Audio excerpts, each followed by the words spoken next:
Let's bring in our political editor, Andrew Clennell, now. Welcome back from holidays. Happy New Year. It is all happening. It never really stopped, did it, Andrew? But Trump's certainly changed things, hasn't he? Yeah, well, there's no doubt about that, worldwide, but also here, and also for the election here. And I think Peter Dutton can say, I'm more aligned to Trump. So vote for me, because if you want a good relationship with the US administration, I'm in a better position to do that. Yeah. And let's just say he was elected. Would he appoint the guy he doesn't particularly like, Scott Morrison, as ambassador? That would be interesting to see. But I think also it will actually put some internal pressure on in the coalition to say, why are we still going with net zero? And the argument would be, well, it's because of the Teal seat contests. But certainly at least one shadow minister said to me late last year, I think we should do a Trump and get out of this net zero commitment. Yeah. So all that's and really the Teal changed. Commitment is different. I think the complexion in those electorates has changed a little bit as well. It was put to me this morning that Wentworth could be back in play for the Liberals, 16% Jewish community, and that is now, the priority for that part of the population. Only 16% of the community, but it frames things. I mean, I've not seen a Labor leader this strong on law and order like Chris Minns, and Anthony Albanese on the anti-Semitism issue looks like a bit of a passenger, doesn't he? Well, Bob Carr used to say, I want to cement them in their jails. So I have seen a Labor leader as strong on law and order as Chris Minns, and they all kind of learned from him. It's been a while. Yeah, and Albanese would have seen Bob Carr from a distance out of Canberra, and he should be, following that playbook, really. And he's starting to get more into that space, but it's not a comfortable zone. And I do think there's something to the opposition criticism. They've been concerned about alienating the Middle Eastern sort of communities of Western Sydney and concerned about votes. And because of that, they haven't acted with the normal instinct you should in these situations. And even this Anthony Albanese, even earlier this week before this childcare bombing, was sort of saying, oh, that's a state matter, which people were saying to me, that's an I don't hold a hose moment. Yeah. So, real danger signs. And isn't it interesting, every summer, something gets thrown up, whether it's bushfires or floods. On this occasion, Anthony Albanese's actually been on duty. He only took a week or two off, I think maybe even a week, and he started campaigning early. He has an issue sometimes with pivoting, and I think the last couple of days he's done better. But, by the time the campaign rolls around, in what's shaping as such a tight contest, he needs to make every post a winner. And, again, this has been a reminder to him this month, I think, that he could have been stronger on this.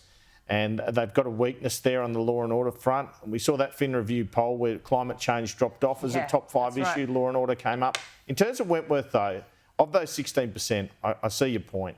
Allegra spender's pretty popular. How many of those 16% voted Liberal in the first place? So how many people are you winning back? Yeah, that's going to be the issue with that. But I think that's right in terms of that seat. In terms of other seats, how much has the cost of living replaced climate change as a concern for people? And so that's the continual thing that goes on both in American politics and Australian politics. Is, people worry about climate change and they worry about power bills. And we're on the power bill cycle, and that spells danger for Anthony Albanese, because if a lot of people are sort of saying, what do these guys stand for? That's one thing they actually do stand for, and it's probably not the right time of the cycle to be standing for renewable energy and whatnot. Yeah, and I think it is all starting to be a bit clearer to people. It has been, a fair bit of opacity in the energy debate, and people believing, renewables are cheaper. Well, renewables will eventually be cheaper, but they're not cheaper now. So it's the sacrifices people need to make to get to that net zero, and the amount they're going to have to pay in the meantime. And that is all starting to be really obvious to people. So I think there's a bit of a miscue on the Labor side. I don't think they're framing Peter Dutton very well. They keep on, referring to him as a monster, he's divisive, he's all that kind of stuff, and they haven't really adapted that argument. I don't know whether it's working that much. Yeah, sure, with the Labor base, but what about those, swing voters in between? The other thing is on energy and cost of living. That message is not working. It's not been adapted for a cost of living crisis.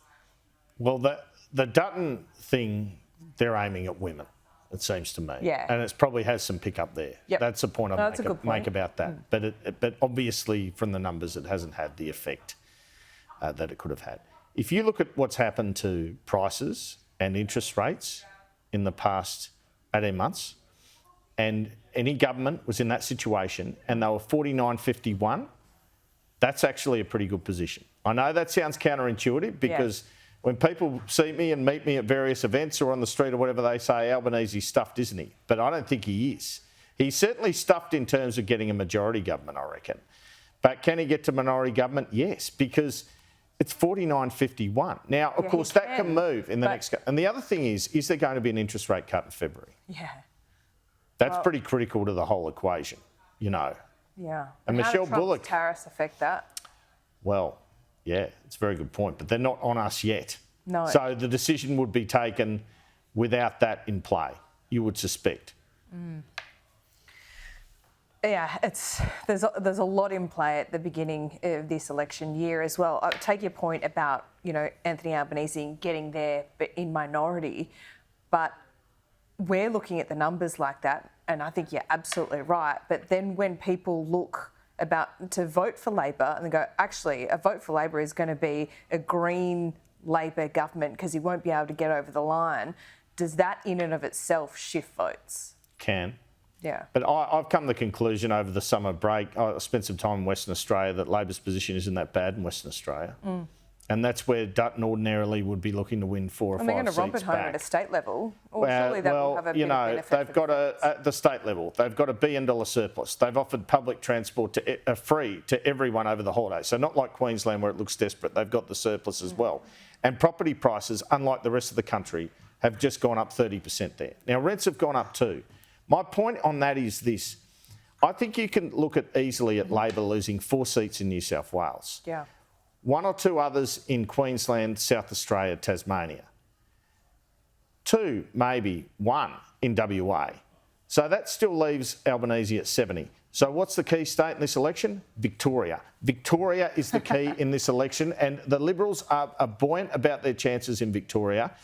And how will Peter Dutton go in Victoria? Well, the suggestion is Jacinta Allen's on the nose. That you'll see a lot of visits to Melbourne in this election campaign from both leaders. Yeah, interesting indeed. Andrew, welcome back. Great to see you. It's going to be quite a year.